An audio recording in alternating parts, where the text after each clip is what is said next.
my feeling is if somebody calls me, I've been remiss in keeping them apprised, Mm, right? So if a client calls me, I should have called him yesterday. yeah, that's good. And so he wasn't worrying about it.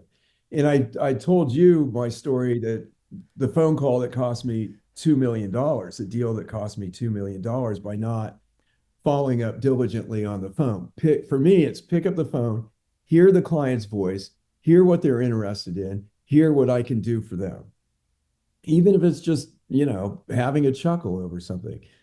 Yachting is a very odd This is the business. Business of Advice podcast, where we help good advisors become great business owners.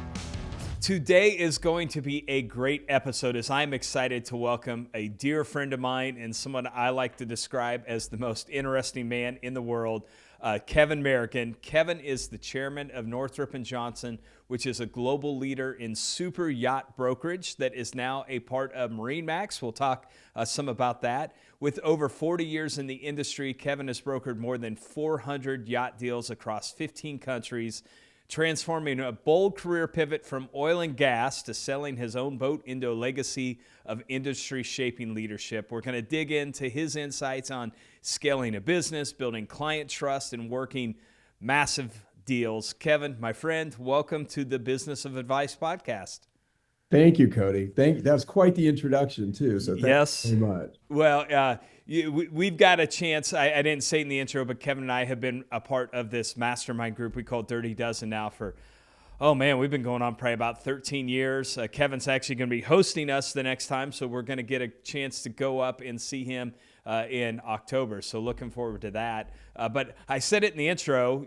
To me, your story every time I get together and you tell stories about what you're working on, it's so interesting. So maybe just start with that. Tell us the story about how you got into, I guess you would say, buying and selling, leasing yachts.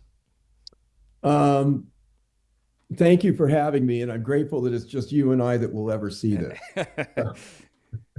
Um, I was a petroleum landman, and I was based out of Denver, Colorado. I'd bought a house with a longtime girlfriend, and then we decided that we weren't going to carry on, and she said she was going to buy me out of the house.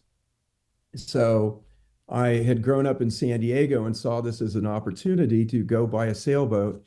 And I have a very gullible dear friend, Bob Anier, and I talked Bob into buying a two-bedroom condo in Denver, and I'd buy a sailboat in San Diego, and we just share them.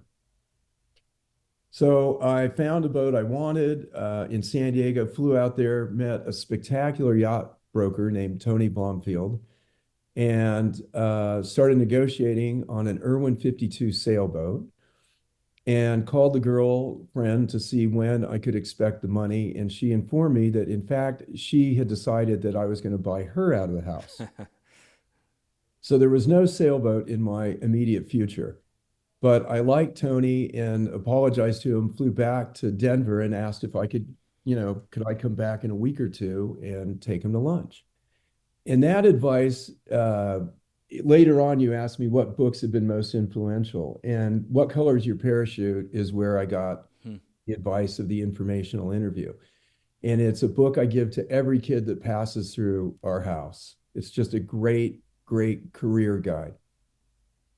So a couple of weeks later, I flew out, took Tony to lunch. He told me how I got into the career, who I should talk to. He said, go to work on the West Coast would be futile because they didn't sell big enough boats for how I wanted to make a living.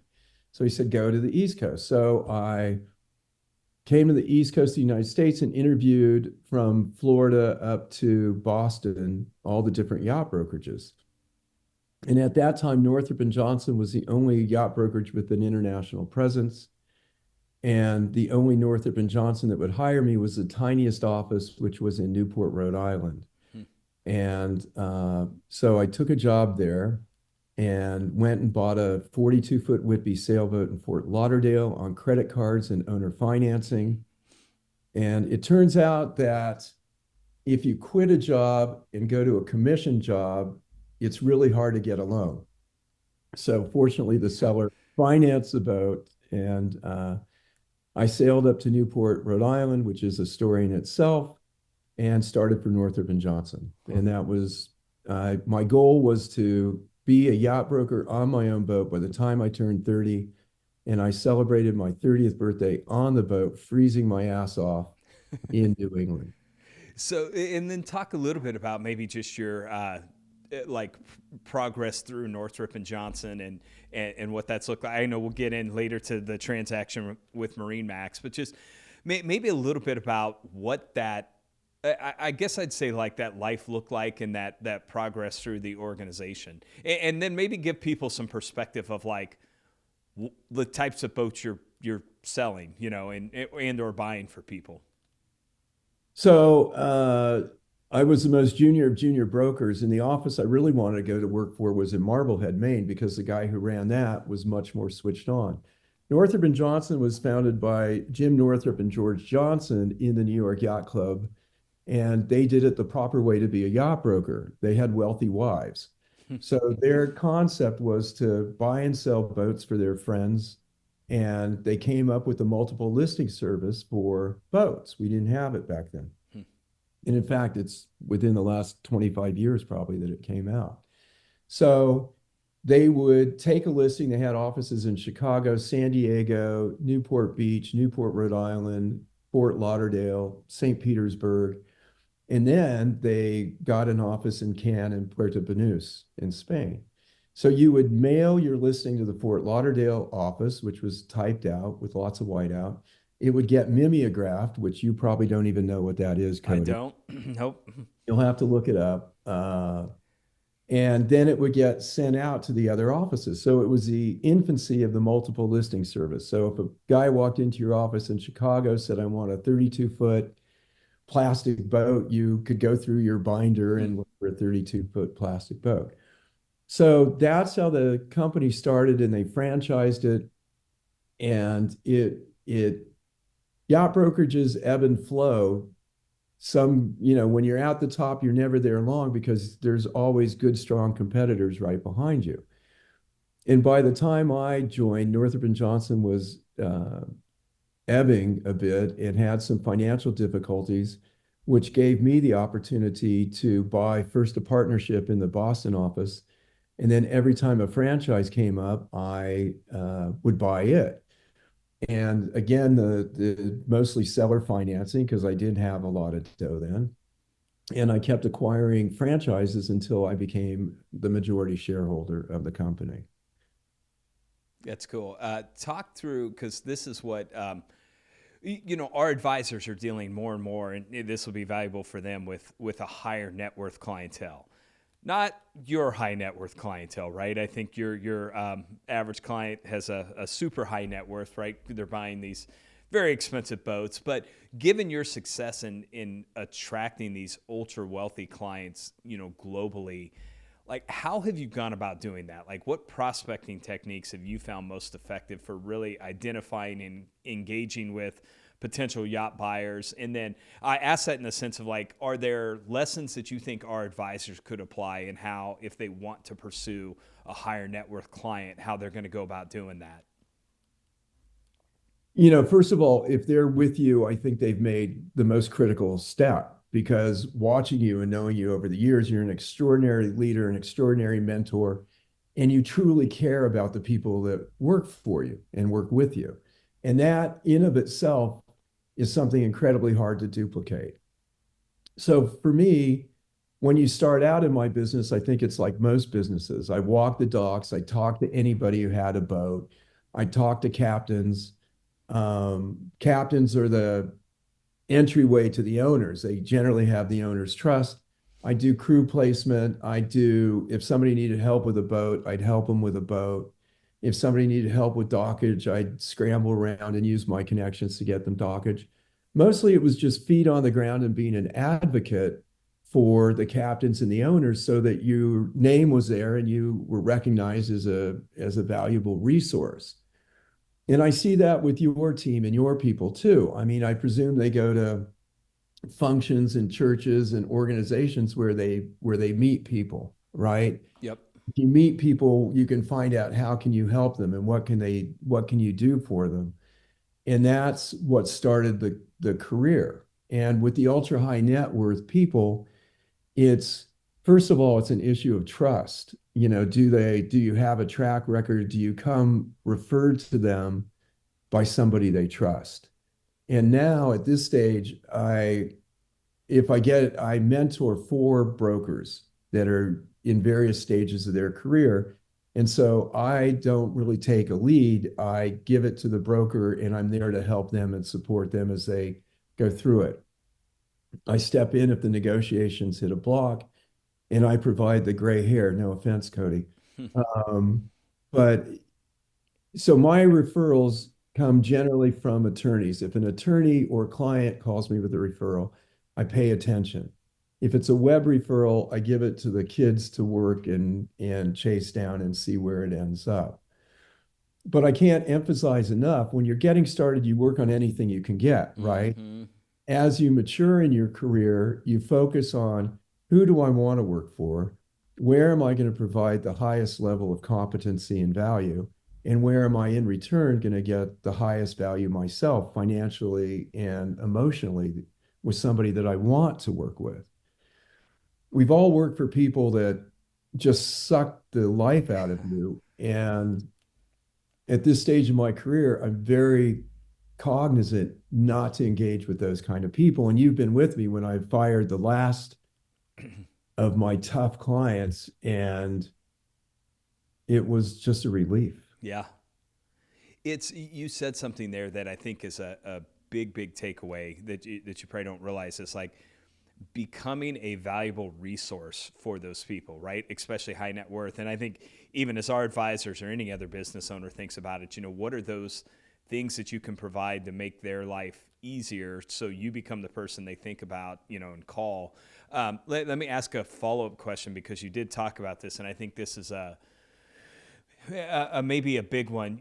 So many of your clients are uber successful entrepreneurs or, big time executives that tend to have maybe higher expectations. And then I hate to say are less trusting, but it probably takes a while to build trust with them. So what could someone take, maybe even specific like our advisors, what was your approach to going and building trust with someone, a higher net worth person like that, to really get them to trust you? Was there a process or something you did to really make sure that was cemented quickly? I think I worked for years until I got involved with a family that was extremely iconic in yachting and owned the Gallant Ladies. And the owner of the Gallant Ladies was probably one of the most remarkable yachtsmen we've ever seen. He built 7 Fed ships, and Fed ships are one of the finest yachts in the world. And he built more of them than anyone. And he was a Chicago car dealer that came to Florida because he was diagnosed with terminal cancer and ended up not dying, and got bored and started opening up car dealerships. And and more importantly, his wife is where I really learned the value of performing at a high level. And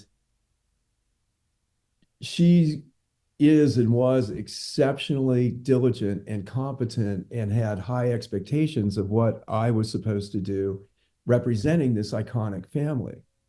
And thanks to her and her involvement in the bar she set for me, I learned more clearly and more quickly what the expectations were to perform at that level.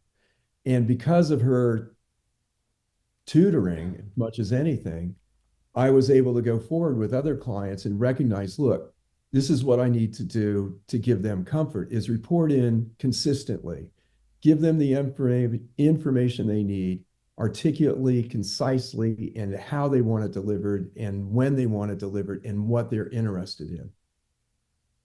So my industry moves reasonably slowly. If I call you every week, a lot of times I say, well, nothing happened, or I got one call or one email. But it was that kind of training, and I really owe her such a debt of gratitude because that came fairly early in my career and has served me so well that I can't think of anything else than recognize how your clients want to be communicated with. Make sure you're prepared to communicate with them at that level and have the information that they find valuable. So that's what I deliver to my clients. What I think's really interesting there is I see, so many businesses, but I'll say even like the advisors we're supporting, so many of them are trying to find ways to automate that communication. And we do say a lot, that's a mistake, right? You have to understand. I'll use me as an example. I don't actually want someone to call me. You've heard my voicemail says, like, I don't even check my voicemails, right? So I want someone to text me because it's so much quicker, easier. Some people prefer email, whatever it is. I think that understanding, especially, probably all your clients, but as you get into higher net worth, really making sure you know how they want communicated with and then prioritizing that is big. But it's one thing I've seen, even when we're together, like you're constantly checking in with people and just communicating the status of where things are at, and the lack of hearing from someone. I think people tend to assume the worst. So I've seen that just consistently, checking in with them, maybe like, hey, I don't even have an update. Just want to let you know, like, yeah, no progress this week. So That's exactly it. And everybody's different. The younger guys prefer text, the older guys prefer to hear my voice. yep. Um, my feeling is if somebody calls me, I've been remiss in keeping them apprised, Mm. right? So if a client calls me, I should have called him yesterday. Yeah, that's good. And so he wasn't worrying about it. And I told you my story that the phone call that cost me $2 million, the deal that cost me $2 million by not following up diligently on the phone. For me, it's pick up the phone, hear the client's voice, hear what they're interested in, hear what I can do for them. Even if it's just, having a chuckle over something. Yachting is a very odd business. And then if you break down the cost per hour that people are on their boat, it's not unusual to have it cost 25 or $50,000 an hour for every hour that owner is on his boat. And it better be as fun and as Mm. rewarding as it possibly can be. I remember the first time you took us all out on a yacht, and I think someone, I don't remember, asked how much does it cost to operate it, and you said if you have to ask, you can't afford the boat. So, yeah, that's. But I think to your point is like it's not just a hobby, right? It's something that people are super super passionate about, and which I think leads to that sales process being interesting. Also, can you maybe just describe what your I hate to say sales process looks like, because I know it's a little different, but like you're trying to not just help someone buy a really expensive thing, but they're very particular about what they want too. So I assume it's longer than most sales processes, fairly detailed, but just any tips you can provide on what a sales process on a big ticket item like that looks like. So, first of all, let me backtrack. That's a joke about if you have to ask, because people have changed over the years, and now we do pro formas on every boat, virtually every boat we sell, so they can see what the cost is. Um, but that's a great saying. So for me, the sales process, and I can use a current example, is an attorney referred a client to me a couple years ago, and young guy, shaker mover, he had a direct deal with a shipyard on a boat and wanted to know what I thought of the deal and if I thought it was a good value. And I did. And there wasn't any room in the deal for me. He was going direct. So, and I work on commission. So I did a pro forma of what other boats like that were selling for. And I said, I think it is a good deal and call me if you need any more help. So 2 years later, about 6 months ago, he called me up and said, hey, I bought the boat. I've had a lot of fun. I want to go build a boat now. So let's go build a boat. You help me out on this one. We're going to have fun together and Mm. build a boat. So for the last 6 months, we've been looking at shipyards and where does this boat fail? What does the next one look like? What does his family want? What does his wife want? So we're getting a sense of what shipyards can produce that. Is it fiberglass? Is it aluminum? Is it steel? Is it Italian? Is it German? Is it Dutch? Is it American? And so we'll meet in Monaco and go tour several boats, and then we'll start to narrow the decision of are we going to build or are we going to buy? So if we build, it's about a 3-year process, and we're the quarterbacks for you. We find project management, review the specifications, review the contracts, and follow you throughout the 2 or 3 year process. If we buy a boat, what we do is we research the pricing. We get a good sense of where we should be, how motivated is the seller, how motivated is the buyer. We get the boat under agreement. And when you buy a yacht, it's purely optioning the boat. Generally, you'll agree on a price, and then you have 30 days to do your due diligence. The due diligence is comprised of a survey, a sea trial, a haul out. We'll survey the engines, the generators, all of the equipment inside the boat, and then lift the boat out of the water and survey the bottom for soundness and does everything work correctly. Then we do a sea trial to make sure that it's comfortable underway and that all the systems are working, the anchors, the shafts, the stability systems. And then we come back to the table with a list of repairs and recommendations, which is usually about this thick. There is no perfect boat. Yachting is a little bit like medicine in that there's good, but there's never perfection. So then we go back to the table. If the boat's wholesome and the buyer still wants it, we may try and get another bite of the apple and negotiate some of the repairs that need to be made. If it's a seller's market, we'll usually just say we'll take it and go on down the road. But generally, we go back and try and negotiate something. And then from then on, it's about 7 to 10 days to the closing. Is it an onshore closing, an offshore closing? What are the tax implications? What are the flag state implications? Get the crew, get the insurance, and then go to the closing. And the whole process takes 30 to 40 days usually from the time you put the boat under agreement. Something that just struck me there, and I'm going to say this because I think it's super important. You know, mainly advisors listen to the show. Some other people do too, but generally speaking, for our advisors that are dealing with that high net worth, if they just listen to all the things that you talked about, you have to be so knowledgeable in all the different things, right? It's one of the things I appreciate about you. It's like you have to be a pro and know your stuff, right? And just all the different things you talked about there that I don't even know what half of them meant, you know, that you've got to be an expert in all those things. You've got to study the craft, you know, got to be the person that they can trust there. How long did that take you to learn all that? And then second question of that is like, how much of that do you rely on maybe some other experts or people around you that you can turn to for that advice from time to time also? I'm learning it every day. The classification societies change the regulations frequently. The flag state, the tariffs that just came in, it went from 1.5% to import a yacht into the United States to as much as 21%. So people aren't going to import their yachts, but I need to know. So I rely on customs agents there. What's the duty today? You don't have to import it. You can keep it foreign flag. So to answer your question, we're always learning. And since I've been in the industry, we have evolved in things like noise reduction. In the early boats that I sold, there'd be a giant box at the foot of the bed, and a TV would come rattling out of it, and you would watch that, and then it would rattle down. And now you have flat screens that are pieces of art. We have stability systems that are remarkable and take the seasickness out of almost any sea possible. So who do I rely on? A myriad of people.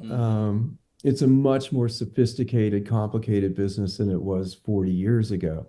So I have technical expertise that is unbelievably good. I can take the specifications of an Italian boat and give it to these guys, and via AI and their personal experience, I can compare it and tell you that these are the highest level of specifications or the lowest level or a mid-level. And then if on the surveys, I have the best and most trusted surveyors in the world. I want the best surveyors in the world because you want to know the defects of the boat before you own it, right? You don't want to learn after you bought it that there's issues with it. There will be, but you want to get the major ones out of the way. I rely on maritime attorneys for their expertise in contracts. When I was early in the business, a lot of people still don't want to use attorneys because they feel they slow down deals. In the amount of money I'm dealing in, I feel much more comfortable having attorneys looking over my shoulders and giving each other advice. You know, my deal is the transaction. the money, how do we structure it? Their deal is making sure that the client is protected and we're not walking into quicksand, that I haven't missed something on the agreement. So I have a significant and very talented team around me that I rely on. Yeah, I think my takeaway there, specifically for advisors, is like you've got to build a team of experts around you, right? Because as you up market, as you get into that higher net worth clientele, the issues they're going to be dealing with are just a lot more complex, and you've got to have a team that you can trust around you to, like you said, help navigate that.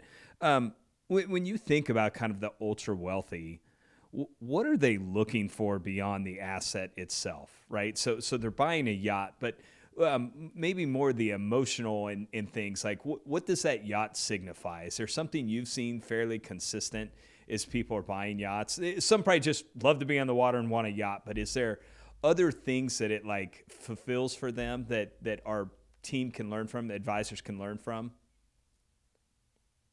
There's always at least two reasons somebody buys a yacht. And one of them is generally being on the water in the freedom, in the relaxation, and the feel of being in a marina or being on the sea or being able to entertain your friends and family and go to Nantucket or go to Saint Tropez. It's it's yachting. Yachting is a tough hobby to have. It's not just expensive. There's 10 or 12 crew running around causing mischief, and there's weather causing mischief, and this marina's full, and there's always somebody richer than you that can outbid you for a slip. But there's always the love of the sea and the freedom that a yacht provides. The others is guys who, excuse me, come up from nothing that they've always dreamt of owning a boat. Mm. And this is the pinnacle of their career. There's people that just like the showpiece of being able to show off having a yacht.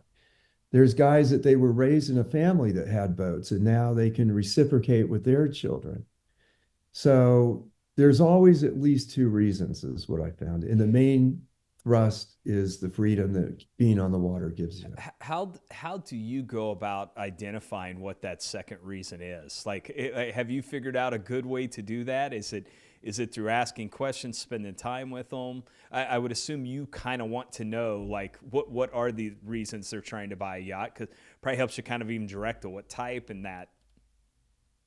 I think watching how they behave on a yacht, watching how they behave on their yacht, listening to what they say and what they're doing. Some guys live to get the best deal, and I've worked for these people. All they care about is that I stole this boat. And they don't care, it just has to be big and it has to float, and I just have to feel like I stole it.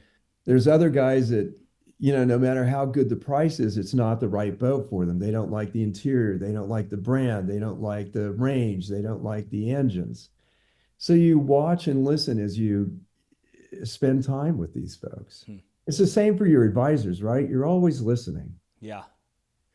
So, and go back to that, because I've heard you talk about that too, right? Some of these people, they want a great deal, right? It's the deal for them. But what have you learned? So, I mean, so much of your business is negotiating with billionaires, right? It can be on either side, right? If you're trying to buy a boat, you're negotiating. Any tactics or strategies that you've learned in negotiating with the ultra wealthy that you think our advisors could learn or benefit from? Patience. Patience, and understand what it is they're trying to accomplish.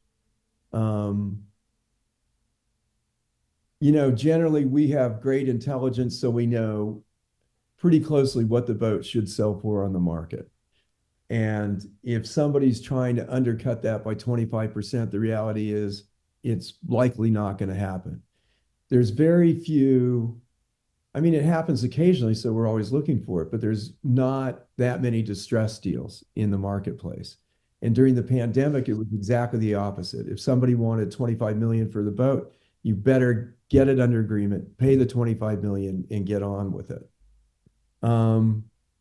Patience and listening in the negotiations. It's the other side of the coin. Is what's interesting about wealthy people is sometimes time is more important than money. So if they're done with a boat, and I get an offer, they'll just say, look, get what you can and sell it. I'm done with it. And the holding costs on these things is remarkable. You know what I mean? It's 120 footers, five to $10,000 a day in holding costs. Some of them, let's put it that way. So when they make the decision, the question is, how sincere are they? Because let's price it accordingly and not look for the unicorn that's going to pay more Mm-hmm. and get out from under it. If you're not that motivated, let's price it a little ambitiously and let the market speak to us. So it's listening and understanding what the client's goals are. And one of the things I've heard you talk about, it's part of why I say you're, to me, one of the most interesting people I know is just some of these experiences that you're a part of. You're dealing with people who I would say have high expectations or used to really nice things. Are there strategies, or maybe even how have you thought about going around creating these memorable, like personalized client experiences? I know like the Yacht Week stuff you do, even the magazine you all send out that you send to me. Like, how have you approached that? Like trying to create memorable experiences for people who are used to having like memorable experiences all the time. It's really fun, and it's really fun. And we've been doing it long enough, and we have a partnership team. So like the cigars or the brandy or the net jets, that we can create experiences around that for people who enjoy it. And at the boat shows, we may have a brandy expert and a cigar expert and a watch expert. Um, but where you see it really shine is when somebody charters a boat. And chartering is leasing, if you're not familiar with it. Generally, it's 5 to 7 nights on board, and it can be virtually anywhere in the world. So that's where we get to show our stuff and creating an experience. Maybe there's a treasure hunt. Maybe we're going to go to the best beach clubs every day until you just die. Um, we're going to go see harbors that you haven't seen in Alaska. We're going to go to where we know the fishing is incredible and that the bears are out in the stream. And that's where it really shines on creating a memorable experience for a family. Yeah. How I'm trying to think of how to ask this even. Like, have you found there's certain things that are applicable to everybody, or is it like you're trying to customize each one? Obviously, on the chartering, it would be a little different, but just to try and build your portfolio of clients that you're working with. So the question is, I mean,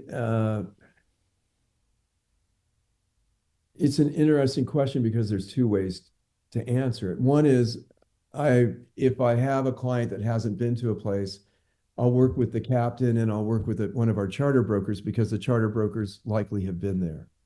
And so then I can customize that. But more often than not, I'll get them the captain in touch with the charter broker, and the captain will present the itinerary, even if they own the boat and aren't chartering it. Mm. Where a lot of my time has been spent, unfortunately, in the last 2 years is I delivered a couple of new boats and they aren't up to what they should be. And even with project management and surveys, they're not performing as the client wants. So creating the experience in that instance is doing everything in my power to get that situation correct. Right. Calling in the attorneys, calling in the surveyors, calling the manufacturer, talking to the CEO of the boat builder and saying, you're chasing somebody out of our business by delivering an inferior product, and here's the proof that it's inferior. So that is the second part. Is it's not always fun and games. It's getting somebody out of a situation where the boat's not right. Yeah, that's good. Well, I think the big takeaway for anyone that wants to deal in this space is like you have to create experiences that align with their interests, right? And Right. I've seen you've done that many a times when we've been together. Just done some really really cool things. How big? You talked about a lot of referrals from attorneys, but how big of a role has referrals played in your business? And then any like strategies that you've used to develop and nurture more and more referrals?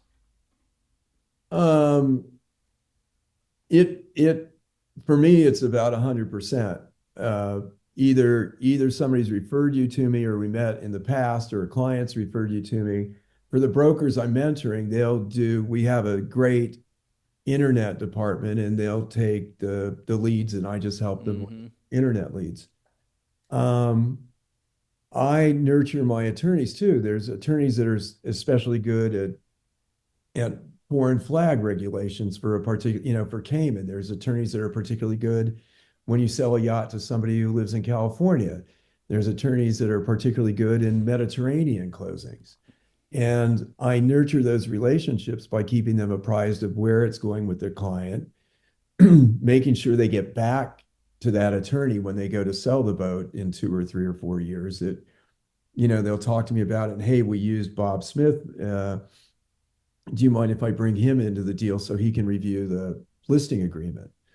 Um, and I follow the old adage, take them to lunch. Mm. And there we get to catch up on. Most of them have become friends over the years. What's the family doing? What do you see in the industry? How are the clients behaving? How are they doing? So it is nurturing them. And then clients that give you a referral, let them know what you're doing for the referral they gave you. Don't just say thanks, Bob, and shut down. They want to know that the person they gave you is being well treated and well cared for and moving down the road. And then you tell them, oh, by the way, they're buying a bigger boat than you. You sure you don't want to upgrade, right? Of course, they didn't like your boat because it was too small. I want to talk a little bit about scaling the business. So you talked about how you started buying these franchises up, became majority shareholder. I think Northrop and Johnson grew at one point. I think you had 17 offices kind of worldwide. You have different brokers in that. How did you go about scaling operations across continents, and in any lessons learned through the years and trying to scale that? And all credit to Darren Hardy and our group is I learned it from paying people what they deserve. Don't be afraid to pay somebody what they should get and give them a runway to succeed in the company. When I lose somebody and they go to work for another company and they're a good person, I failed in not giving them the runway in my own place. And where did I go wrong and why? And how do you learn to do that? It's through organizations like Darren Hardy. I joined the Vistage group in our area. I went to Dan Sullivan's. I'm a fanatic of Darren's. I've probably had a dozen personal and business coaches over the years. Nobody's born knowing this, Cody. And so we all have to learn it. And the goal is to learn it as quickly, efficiently, and economically as possible. And that's our role right now, right? Mm-hmm. We're trying to pass that on to save people that are with us time. The secret to scaling was hiring the right people, and I was always on a friggin' airplane. Always on an airplane. Because you want to meet them, you want them to know you care. You want them to know you're invested in their future and their careers. And they want to know that you're doing everything in your power to provide a good, wholesome organization. If I were going to say that again, and this is a common theme, anyone who's listened to this podcast, for a while hears, is like, comes down to hiring great people. But what you said, and this may not apply to someone who those great people are in their office, like, you've got to go spend time with those people too, right? For you, that was like, you got to jump on an airplane and go see them. For others, it may be like, are you taking your key people to a lunch once a week? Are you having regular meetings with them to make sure that you're investing in them and their success also? One of the other questions I want to ask is, then you would have these brokers working for you. So many of our advisors now, as they're building, scaling their organization, they may have been the primary, maybe the only salesperson for a long time. Now, a lot of times they have a team of people selling.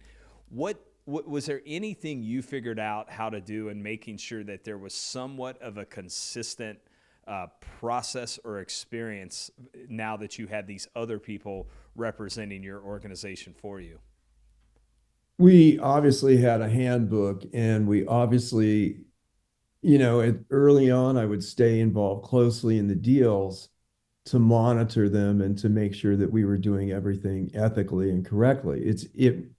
It's less easy now, but it was very easy to make mistakes 20 years ago when contracts weren't consistent. Mm-hmm. Now we have two contracts that dominate the industry, and they're pretty consistent until you get to the addendums, which is where the devil lies, right? Is the 40-page addendum. So it was monitoring them, and then we had office managers that we consistently trained. They'd come to Fort Lauderdale. We'd have a week's training session so they could get to know the accounting team, the marketing team, the partnership team, the brokers in Fort Lauderdale, the charter brokers, the charter managers. So when we acquired a company, we'd invite all the brokers. We used to have annual meetings. Now we have the boat shows, but the brokers would come, and then now the brokers would come. We discuss the problems they're having. What can the company do better? What can we do to further your career? The same stuff you do, right? What can we do to help your career? Because your success is linked to my success. And we had annual meetings of everybody. Now we have the boat shows where we see everybody and can go over what's your stumbling block and how do we consistently. Now we have a huge team. We've got over 200 plus people. And now we have Know Your Client, KYC, which is a huge pain in the rear. Yeah. Our advisors will know the language you're speaking there. So, hey, one of the things from, I'm going to say like leadership, being an entrepreneur, there's some incredible highs, there's some challenges and difficult things that you have to face through. You kind of carry all that. One of the things I've heard you say about the yacht business is, man, you have some super high highs and you have some really tough lows. Like losing a $2 million commission, that's pretty big low, right? So when you think back over your career, how have you kind of stayed the course or maybe stayed a little level during those high highs and low lows? I'm still not great at it. I work with a young fellow in Monaco, Ed, and he is the most, and a fellow here in Florida West, and I'm very close to those guys because they are even keel. My blood pressure gets up. I think, what did I do wrong? What could I have done to correct this? And you mentioned teamwork earlier. And that brought me back to a deal that cost me millions of dollars. The guy went on to build 3 other Fed ships without me. And I thought I had this client sewn up. We'd built one Fed ship for him. We were getting ready to list that one and go build another. And he said, "Hey, could you come out to visit me in Arizona?" Sure. I didn't bother to bring my team. So I show up, "Hey, how you doing? Let's have lunch. What's going on?" And he said, "Where's your team?" And I said, "Well, I thought, just you and I would talk." And he said, "Well, your competitor showed up yesterday and they had their charter broker, they had their charter manager, they had their technical manager, they had 2 salespeople, and the head of the company came. And it's just you." Mm. And he went on with the other company, and it was, I never go any place alone again if I can help it. It's ludicrous not to show off the talent behind you, no matter how well the client knows you, no matter how familiar you are with each other, when you're pitching, bring your team. Yeah. Let him get to meet everybody that's there to support him. So, I still get emotional. Mostly it's, what could I have done better? What could we have done better? And then I go talk to Wes or Ed, and I cry for 10 minutes, and then we move on to the next one. And the secret to moving on to the next one is always have enough stuff in your pipeline that you can shift your attention, right? Go ahead. I was going to say, I think the other thing you said there that I hope people will take away from this, so I want to reemphasize it, and I know some do this well, but so many of our advisors now have built out really great teams, but don't necessarily always take either a prospective client around and introduce them to the entire team, right? So you should be highlighting the depth and the strength of the team that you have built around them. And we say this all the time, make it about, it's not just about you, the advisor, it's about this entire team of people that are going to work together to serve you in your retirement. And just, I think if people aren't doing that, that should become a takeaway from this of like, man, highlight the team that you have built out around you that's going to help support these people through their retirement. And that, I mean, both of our businesses are very intimate and Mm-hmm. we deal with people's money and they trust us. And if you take somebody around the office, if a client comes to our office, this is Bob. Bob is working with me on selling your boat. This is Tom. Tom is managing the technical aspects. This is Sally. She's in charge of your crew placement. This is your charter manager. And they know and they feel valued. And you give everybody a heads up. This is Bob Smith. He owns X, and we need to let him know that he's a valued client. That's a huge mistake I made because I was arrogant. And I thought, I own the company. I'm the guy who sold your last boat. I'm the guy who got the contract on this boat, and I know you're going to list it with me. And I was wrong. The other big takeaway for me there, I made a note, is like never take your great clients for granted either, right? Never assume that they're not getting pitched. I say that all the time. I tell our team this all the time. Like, if someone finds out an advisor's with us, they know they're a really good advisor, that becomes their number one prospect. They are going to hammer on them trying to get them to move. So we should always remember that our best advisors, our best clients are someone else's best prospects, right? And they're going to be working hard trying to convince them to move. So I think that's a good takeaway there too. Let me ask you a personal question. Something I've loved about you. We've got to spend a lot of time together, and always respected about you is you've stayed super grounded, even though you're in a world of wealth and opulence and billionaires and that. What have you done just personally? How have you stayed grounded when you're surrounded by that all the time? Uh, my parents divorced when I was young, and my mom got a job making, I can't remember if it was $1.75 an hour or 2.25 an hour for General Electric. And she raised, I have two brothers. She raised the three of us alone. And I've never forgotten the struggles she went through trying to take care of us and raising us. And it's been one of those things that no matter who you bump into, whether they're tying up the boat on the dock or they're landing on the aft deck in their helicopter, everybody has a story, right? And everybody got there somehow. And so the reality is, no matter where you are, how do you treat people? How do you try and make their day a little bit better or give them an opportunity in their career to take care of their family? Yeah. So it's not, I wouldn't call it grounding as much as gratitude. Yeah. So, Well, gratitude's a great place to operate from. So I see that with you all the time.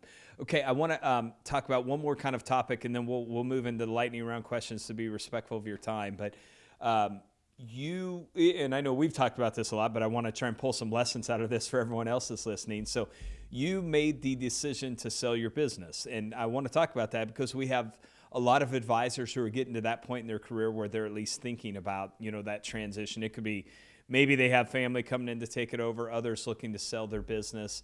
So I just want to pull some of your wisdom on that as someone who's gone through that process here, in the last few years. I'll start with this one. What made you decide to sell the business? as I hit my 60th birthday, I realized that I can't play forever. And I had then, I think, 120-ish people working for me. And if I died or stroked out, that we had, 3 months or so runtime, 4 months, at some period in time, the business was not going to make money. And I was the primary broker then. I made more than anybody at that time. Fortunately, that's changed. And then I knew that people would swoop in and try and steal the brokers and steal the business. And, they would offer my wife pennies on a dollar. And it just didn't, that's not how I wanted it to end. Yep. So we have one son who's a wonderful kid and zero interest in yachting or the yacht brokerage business. So I didn't have somebody to hand it over to. The ESOPs, I think, are tough because for me, when I look at it, if my business is down, it's not just down for me, it's down for the Yeah. that are trying to buy the business. So, and Paul Nickham, who's a business broker and a mutual friend of ours, I'd gone to Black Horse and read their books. I went through the due diligence of getting everything ready through people I met at my Vistage group. And I wasn't completely satisfied with where they were heading and what they were doing. Paul Nickham and I talked about it, and I felt much more comfortable with him taking the business to the market. So we packaged it up, and I'd had most of it done and went to the market. And we had a sense that MarineMax would approach us. I bought an insurance company or started an insurance company. And sure enough, MarineMax was attracted to the insurance company, not to my brokers. They just bought one of my favorite competitors a few months earlier. So they approached the broker to see if he'd leave. He said he wouldn't leave, but maybe I'd sell the business. And that started the conversation. Hmm. But at some point, you have to recognize I didn't want to leave a mess for my family. Yeah. Yep. I think the wisdom in that, and I tell everyone this, and I've seen a few of our advisors where, like, on the spur of a moment, will decide they want to sell, right? Or an offer comes along or something, and they're not thoughtful and like put the time in. Tell everyone, like, you should spend probably a year really lining things up and making sure you've got everything checked out. Are there things now that it's been a few years, are there things that you would have done different since that transaction?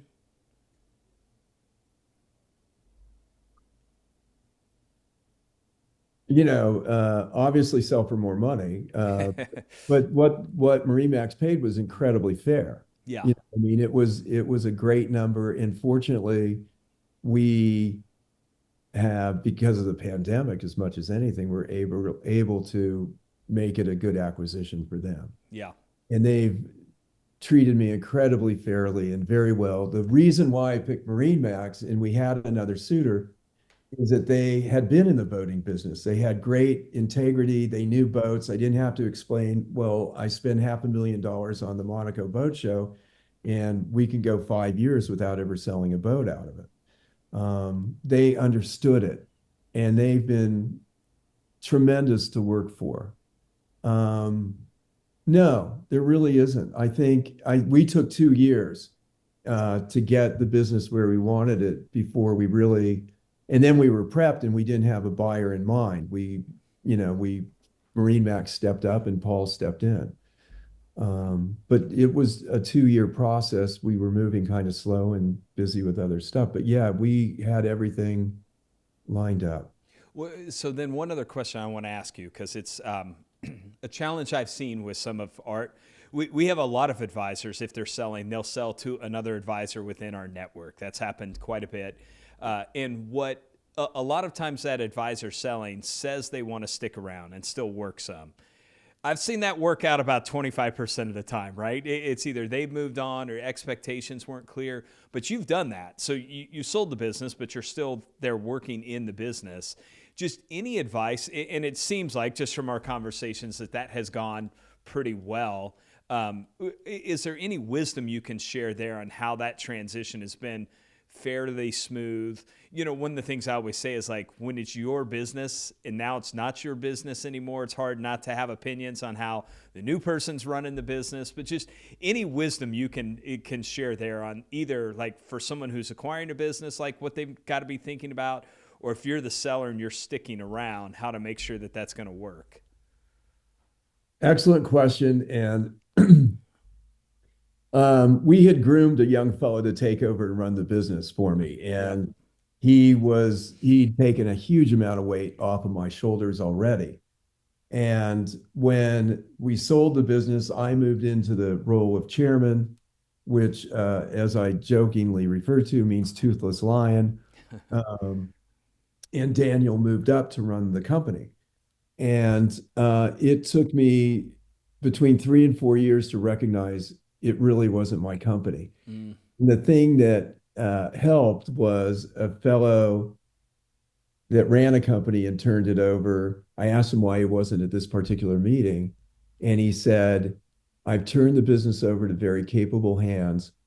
I distract from his authority. Mm. And those words resonated that not to stick my nose in unless invited. And it's taken a long time. And you know, you want to tweak. You see something, well, I do this different, or I would fire this person, or I'd hire this person, or I'd change this. And the reality is Daniel was groomed specifically for this role. And Marine Max has their own ideas. They were very hands off and very gracious, but it's not mine Yeah. anymore. Yeah. That's good. I do. One thing I just want to make sure I point out, for a lot of our advisors spend a lot of money on marketing. I want to make sure you kind of brushed over, but like the Monaco boat show you put on is a $500,000 investment. So when they think about the money they spend on prospecting, that's a really big number there. So I want you to just share, and then we'll jump into these lightning round questions that I know you've heard before. But do you have a favorite boat story? Like, is there a favorite, transaction you've had, or the favorite boat you've ever sold, something like that? Um, it's I'll make it as quick as I can. Um, there's a boat that was built as Pipanella that Northrop and Johnson was sold when she was brand new. And I got the listing. I think I've sold it 4 times. Hmm. And it's an older Fed ship, and every family that's bought it has enjoyed the heck out of it. And it can go around the world. She's an old girl, but she's solid. And every family that's owned it has been one I've really enjoyed being around and seeing them use the boat and how they use it.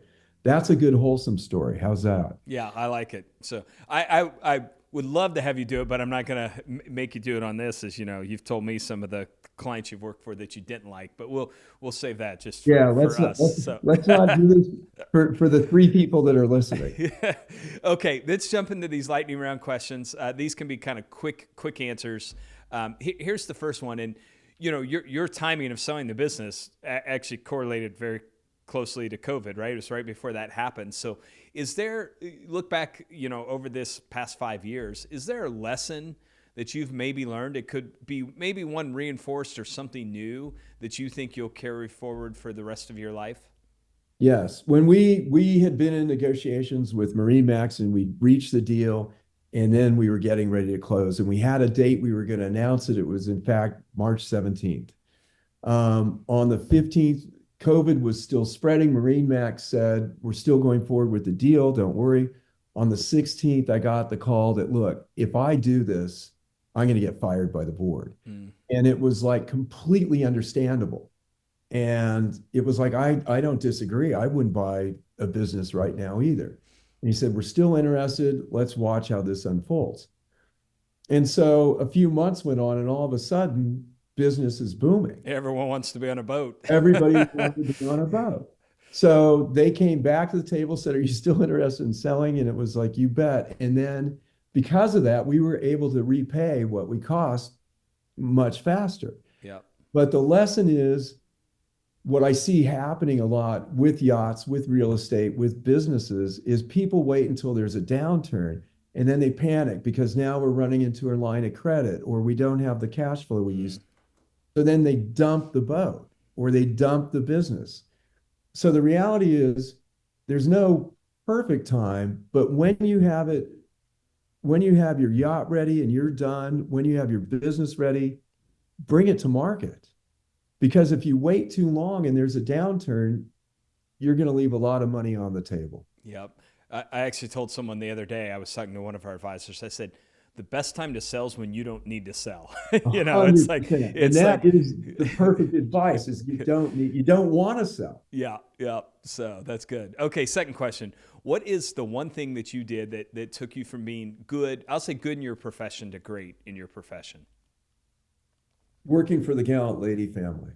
Working for that family trained me what an excellent performance is. And not that I delivered it, but the expectation was there of how to perform at an excellent level. Yeah. If I hadn't had that, I I couldn't have appreciated what it looked like. Yeah, that's cool. Basically, this is the expectation of what excellence looks like in this profession.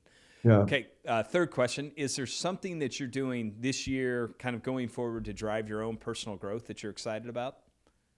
Yeah, it's the house is winding down. You know, we've been working on our house for 3 years and that's winding down. And I'm excited about business right now. I mean, as crazy as the world economy is, people still want yachts. Mm. And I've got one new construction project on a 280 footer in Italy that's fun to watch. This is the second new construction we've done for this owner. And I think we may be starting a 50-meter new construction in the next 2 to 6 months. New constructions are exciting because they just to watch how it evolves and expands. I'm working for some really wonderful people now that I enjoy being with, and I enjoy adding value to the transaction. And you're right, even though I've worked for some of these guys for 30 years, let them know that I'm there and I'm available. I'm not retired. I'm not dead. I'm still engaged in working for them and on their behalf. That's cool. Okay, fourth question. The book you've recommended the most, you said, What Color's Your Parachute? I assume we're sticking with that answer, but who's the author of that, if so? He passed away, but his son took over. It's updated every Richard Bowles, Bolles. So I looked at that question, and if I could, for all you guys that are entrepreneurs, Darren's book, The Entrepreneurial Roller Coaster, is a great tome. They Can't Eat You, Mark Sparks tells you the highs and lows. Um, Die with Zero changed how we viewed the legacy for our son. Mm. How I Raised Myself from a Failure to Success by Frank Bettinger is a classic tome on going from mediocrity to professionalism. And then the old book, How to Win Friends and Influence People. Mm-hmm. Great starter. And then Winning Through Intimidation, which has probably been out of print for 30 years. But it's a book that basically, when you read it, you recognize people want you to be courageous and they want you to be confident. Hmm. And don't show up like a schlep. Show up like you know what you're doing and you're going to perform at a good level. That's good. A whole treasure chest of books there. Okay, final question, my friend. What is the best piece of advice you've ever received? For me, it's one of them is one we discussed, which is pick up the phone and call the client. Mm. Listen, for business, pick up the phone. In life, we hear it all the time, and it's a lot of work for me, but it's inescapably true. Life is very short. I'm at an age where friends are leaving, and I'm grateful that our son came and spent time with us. I'm grateful our family and friends came. And the advice is to spend time and engage and create great memories. Yeah. It's awesome. I love it. Great advice to end on. I'm looking forward to seeing the new house and spending some time together, creating memories in October when we get back together. So it's going to be a lot of fun. My friend, I appreciate your time today and just the wisdom you've shared on this. For people who maybe want to follow along on your journey, is there an easy way for them to follow you? Or if they want to charter, a boat for a week, there's that also. Well, Northrop Johnson has a strong Instagram presence. If you want to see what we're doing and where we're going, it's just Northrop Johnson. I can be reached by email, kmerrigan, KMERRIGAN @njyachts.com. And feel free to reach out if you have any questions. That's awesome. we're Cody, you do an excellent job at helping people thrive, and I've always admired that about you. Well, thank you, buddy. I appreciate the time. For everyone who listens, make sure you share this. And as I say, we need good leaders more than ever today, so go be great. Kevin, thank you again, my friend. Bye-bye, Kevin.